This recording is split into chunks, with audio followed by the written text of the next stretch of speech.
जय श्री राधे, हरे कृष्णा। एक बार फिर से आप सभी का आपके अपने YouTube चैनल किटकट स्टोरीज पर बहुत बहुत स्वागत है। इस बार भी एकादशी की तिथि को लेकर लोगों के मन में थोड़ा सा असमंजस है कि व्रत किस दिन रखना चाहिए और किस दिन पारणा करना चाहिए। तो आज की इस वीडियो में आप फाल्गुन मास के कृष्ण पक्ष की एकादशी, जिसका नाम विजया एकादशी है, उस व्रत के बारे में जानेंगे कि व्रत किस दिन रखना ज़्यादा सही रहेगा, कब खोलना चाहिए, एकादशी और द्वादशी तिथि कब से कब तक रहेगी, व्रत खोलने का शुभ मुहूर्त कब से कब तक रहेगा, इस व्रत में क्या क्या चीज़ें खानी चाहिए, क्या नहीं खानी चाहिए, दशमी तिथि से लेकर द्वादशी तिथि तक जिन जिन बातों का ध्यान रखा जाता है, उन सभी का विस्तार पूर्वक वर्णन आज आप जानने वाले हैं। हो सके तो इस वीडियो को आप लास्ट तक जरूर देखिएगा। सबसे पहले तो जान लीजिए तिथि और शुभ मुहूर्त के बारे में।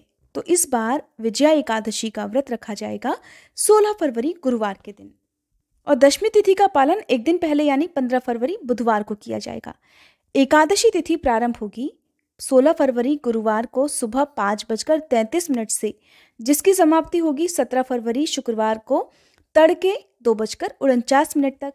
मान्यताओं के अनुसार, नियमों के अनुसार, अगर सूर्योदय से पहले भी एकादशी की तिथि ही लगी हुई हो तो उस तिथि में उपवास रखा जा सकता है, क्योंकि अधिकतर जब भी एकादशी की तिथि 2 दिन होती है तो उसमें द्वादशी तिथि युक्त यानी कि द्वादशी मिली हुई एकादशी का व्रत रखने के लिए कहा जाता है। इस बार 16 फरवरी गुरुवार को ही व्रत रखना ज़्यादा शुभ रहेगा, क्योंकि व्रत रखने के साथ साथ व्रत पारणा की तिथि का भी ध्यान रखा जाता है। तो 17 फरवरी शुक्रवार को तड़के 2:50 से द्वादशी तिथि प्रारंभ हो जाएगी, जिसकी समाप्ति शुक्रवार की रात को ही देर रात 11:36 पर हो जाएगी। इसके बाद से त्रयोदशी तिथि लग जाएगी। 17 फरवरी शुक्रवार के दिन यानी द्वादशी तिथि जिस दिन है, जिस दिन आप उपवास खोलेंगे, उस दिन सूर्योदय सुबह 7:02 पर रहेगा और सूर्यास्त का समय शाम 6:19 पर रहने वाला है। राहु काल का समय अशुभ मुहूर्त माना जाता है, जो कि सुबह 10:30 बजे से लेकर दोपहर ठीक 12 बजे तक रहेगा। इसके बाद राहु काल समाप्त हो जाएगा। जब भी एकादशी का उपवास रखा जाता है तो ध्यान रखा जाता है कि व्रत पारणा के मुहूर्त के समय हरिवासर का समय बिल्कुल ना हो। हरिवासर बीतने के बाद ही व्रत खोलते हैं। तो व्रत का पारणा जो आप करेंगे वो 17 फरवरी शुक्रवार को सुबह 9:15 से लेकर 10:20 तक कर सकते हैं। यदि आपके पास इतने समय में व्रत खोलने का समय नहीं है तो आप फिर दोपहर बीतने के बाद भी व्रत खोल सकते हैं। वैसे तो पूरी कोशिश करनी चाहिए कि सुबह के मुहूर्त में ही आप व्रत खोलें, लेकिन फिर भी यदि आपके पास समय नहीं है तो दोपहर में 1 बजे से लेकर 3 बजे के बीच में भी आप व्रत खोल सकते हैं। ऐसा इसलिए क्योंकि इस बार द्वादशी तिथि सारा दिन रहने वाली है और शास्त्रों के अनुसार, नियमों के अनुसार द्वादशी तिथि बीतने से पहले पहले ही व्रत का पारणा किया जाता है। उम्मीद है कि तिथि को लेकर आपके मन में जो भी प्रश्न थे वो अब दूर हो गए होंगे। अब जानिए विजया एकादशी की संपूर्ण पूजा विधि और इस दिन के महत्व के बारे में। यदि आप कथा सुनना चाहते हो तो इसकी वीडियो भी हमारे चैनल पर पहले से अपलोडेड है, आप जरूर देख लीजिएगा। और आजकल आप हमारे इस चैनल पर ही फाल्गुन मास महात्म्य की कथाएं भी सुन सकते हैं। हमारे सनातन धर्म में व्रत उपवास रखने का महत्व बहुत ज़्यादा है और हर व्रत की तिथि के देवता भी अलग अलग होते हैं। इसी तरह से एकादशी तिथि के देवता भगवान श्री हरि हैं। हर एकादशी व्रत में भगवान विष्णु के अन्य अवतारों की पूजा भी की जाती है।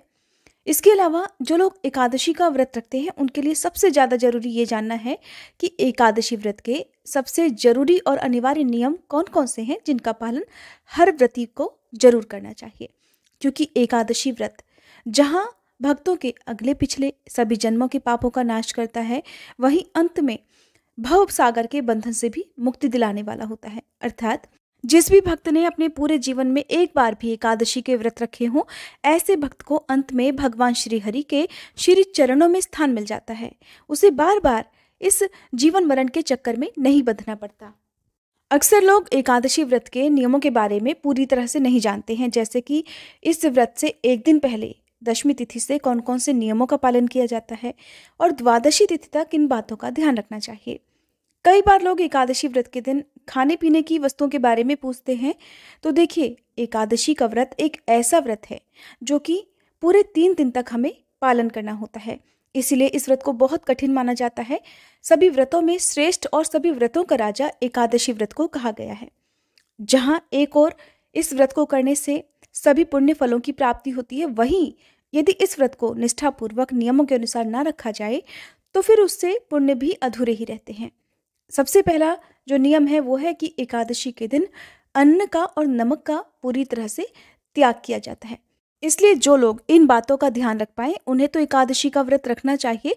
बाकी जिनकी सामर्थ्य ना हो, जिनके लिए अन्न ग्रहण करना या नमक का सेवन करना बहुत ज़्यादा जरूरी हो, ऐसे लोगों को केवल सुबह और शाम सच्चे मन से भगवान विष्णु की पूजा करके व्रत की कथा पढ़नी सुननी चाहिए।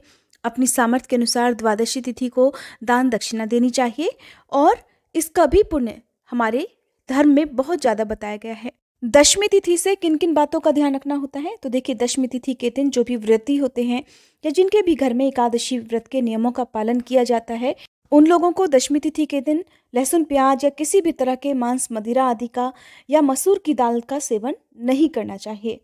अभक्ष्य भोजन नहीं करना चाहिए।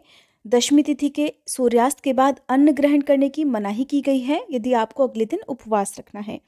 दशमी तिथि को यदि आपने लहसुन प्याज का सेवन कर भी लिया है तो आपको इस दिन सूर्यास्त से पहले सिर धुलकर स्नान कर लेना चाहिए।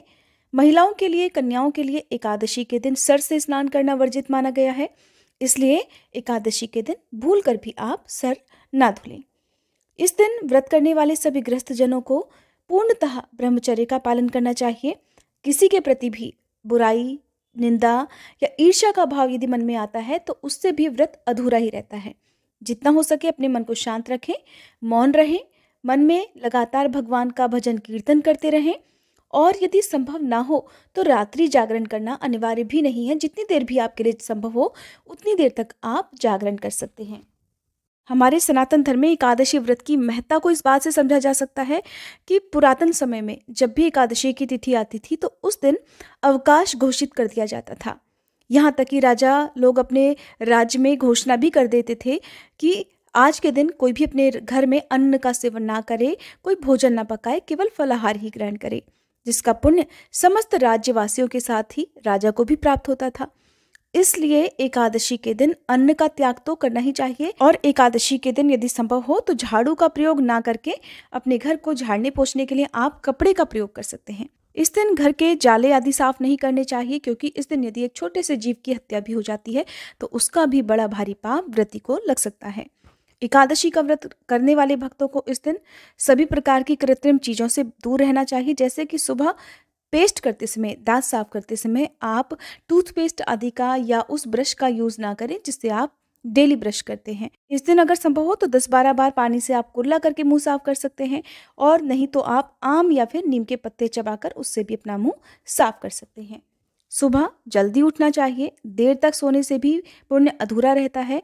हो सके तो ब्रह्म मुहूर्त में, नहीं तो सूर्योदय से पहले उठकर स्नान आदि से निवृत्त होकर सूर्य देवता को जल अर्पित करना चाहिए। हर एकादशी व्रत में कोशिश करें कि आप पीले रंग के वस्त्र धारण करके या हल्के रंग के वस्त्र धारण करके ही पूजा करें। पूजा हमेशा पूर्व दिशा की ओर या उत्तर दिशा की ओर मुंह करके और किसी आसन पर बैठकर ही करनी चाहिए।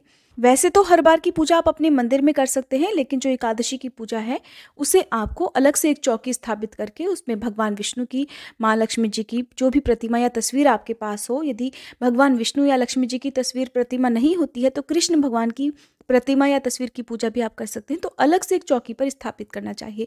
सबसे पहले तो मंदिर में गंगा जल छिड़कना चाहिए, पूरे घर में गंगा जल छिड़कना चाहिए। जिस जगह पर आप चौकी स्थापित करने वाले हैं उस जगह पर भी गंगा जल छिड़ककर पवित्र कर लें। चौकी बिछाएं, चौकी पर साफ पीला वस्त्र बिछाएं। उसके ऊपर आपको सबसे पहले भगवान श्री गणेश जी की स्थापना करनी चाहिए। एक सुपारी में आप कलावा लपेटकर उन्हें भी गणेश भगवान का प्रतीक मानकर स्थापना कर सकते हैं। फिर भगवान विष्णु और माँ लक्ष्मी जी की प्रतिमा तस्वीर की स्थापना करें। उन्हें गंगा जल से अभिषेक कराएं, स्नान कराएं, फिर चंदन का तिलक लगाएं और भगवान विष्णु को पीले फूल, पीले वस्त्र अर्पित करें। पीले फूलों की माला उन्हें अर्पित करें।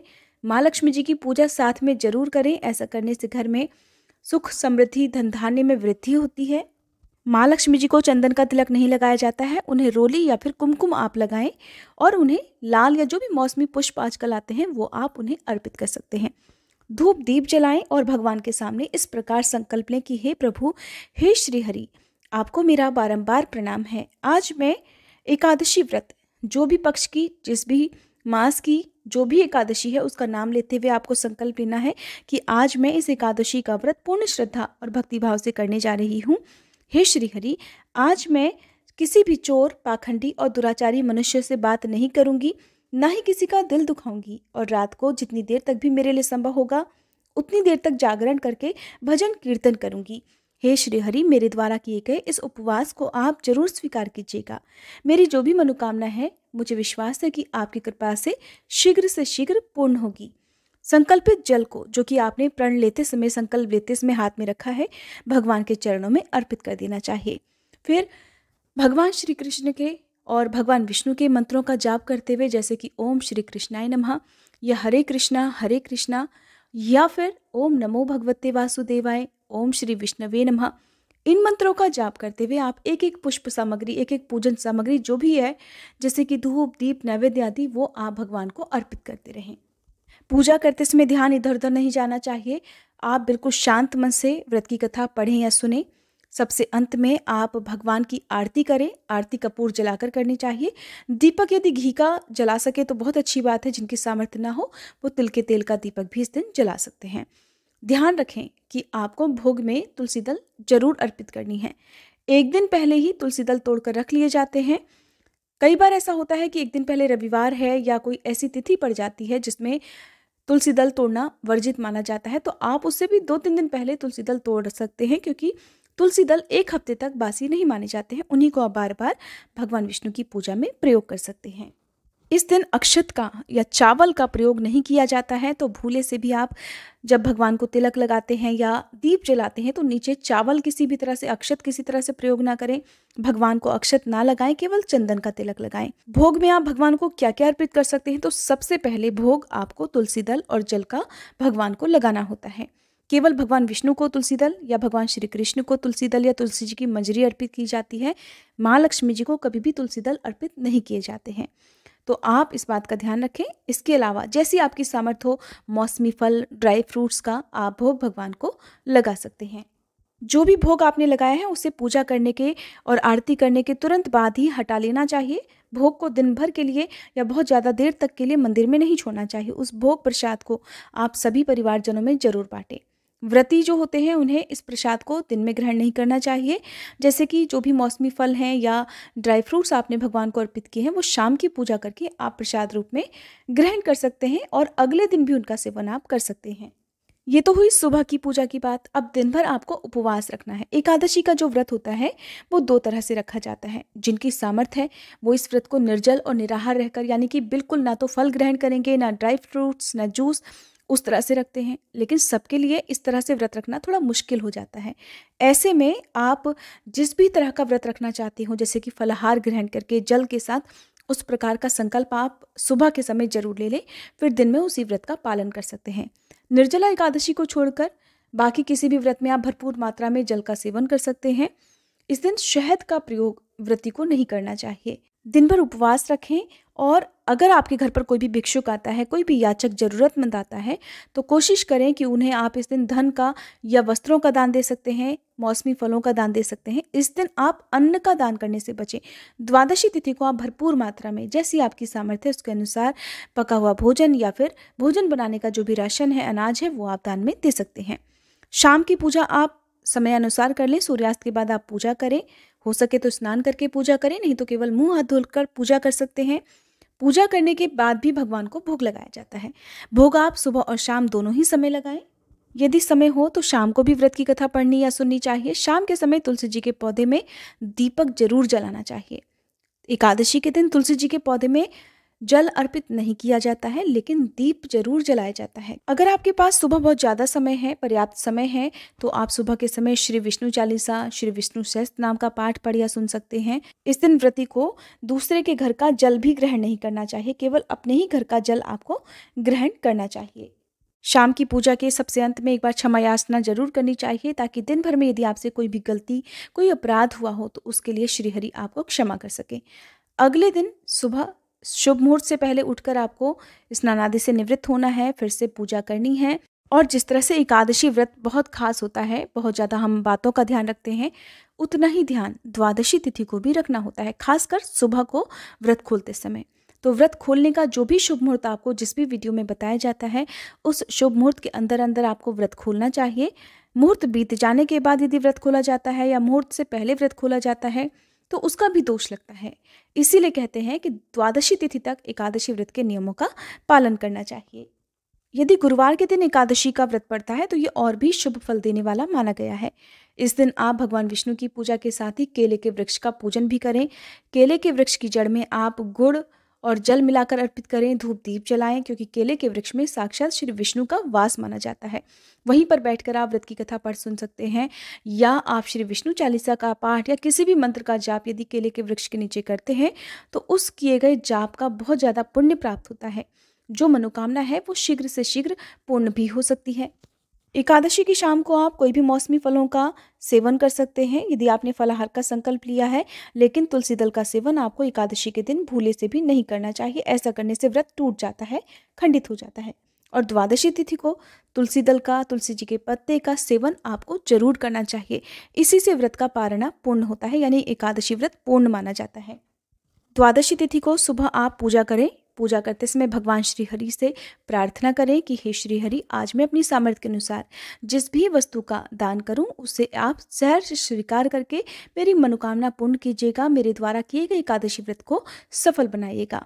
फिर दान में दी जाने वाली जो भी सामग्री है, जैसे कि अन्न, धन या फिर वस्त्र आदि, जो भी पका हुआ भोजन यदि आप दान करना चाहते हैं तो उसे आप मंदिर में रखें और उसके बाद भगवान विष्णु की पूजा आराधना बिल्कुल वैसे ही करें जैसे कि आपने एक दिन पहले की थी।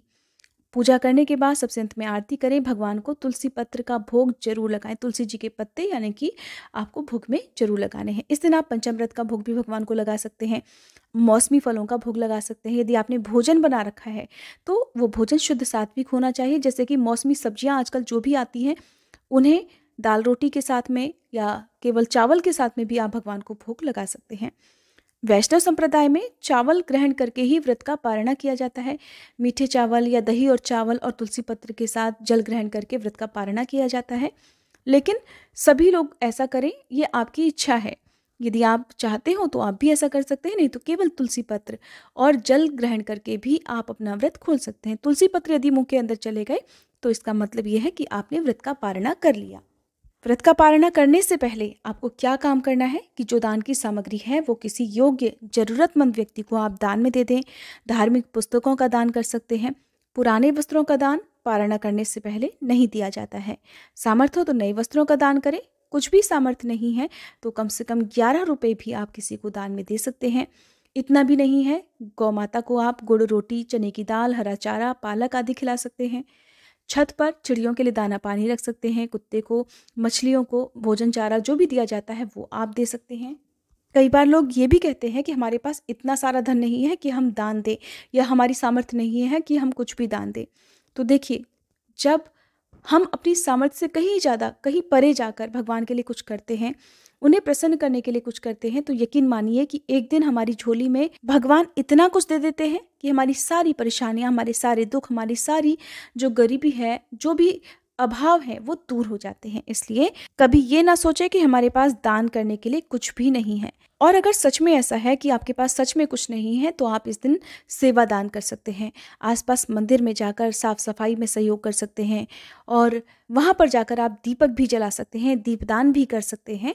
ऐसा करने का भी पुण्य प्राप्त होता है और इस तरह से आपका एकादशी का व्रत पूर्ण हो जाता है। एकादशी व्रत पूर्ण होने के बाद यानी द्वादशी तिथि को किया गया भोजन, चाहे वो आप 2 टाइम करते हो, शुद्ध सात्विक ही होना चाहिए। ऐसा ना हो कि सुबह आपने शुद्ध सात्विक भोजन ग्रहण कर लिया और रात के समय आपने अशुद्ध भोजन यानी अभक्ष्य भोजन जैसे लहसुन प्याज का या किसी भी तरह का अशुद्ध भोजन ग्रहण कर लिया। उससे भी व्रत आपका खंडित माना जाएगा। द्वादशी तिथि को आप पूरी तरह से शुद्ध सात्विक भोजन ही करें, अपनी सामर्थ्य के अनुसार दान करें। कोई भी याचक घर पर आए, कोशिश करें उसे खाली हाथ ना लौटने दें। चाहे कोई भी गुड़, मिठाई या कुछ भी दें, आप उन्हें जरूर दें, क्योंकि एकादशी के दिन तुलसी जी में जल अर्पित नहीं किया जाता है, लेकिन द्वादशी तिथि को तुलसी जी के पौधे में भी जल अर्पित करके दीपक जरूर जलाना चाहिए। तुलसी जी के पौधे में कोई भी फल, मिठाई अर्पित करके उसको प्रसाद रूप में ग्रहण करना चाहिए। उसे बांट भी सकते हैं आप अपने परिवार के सदस्यों में। एकादशी का व्रत आप पूरे साल में चातुर्मास को छोड़कर कभी भी प्रारंभ कर सकते हैं।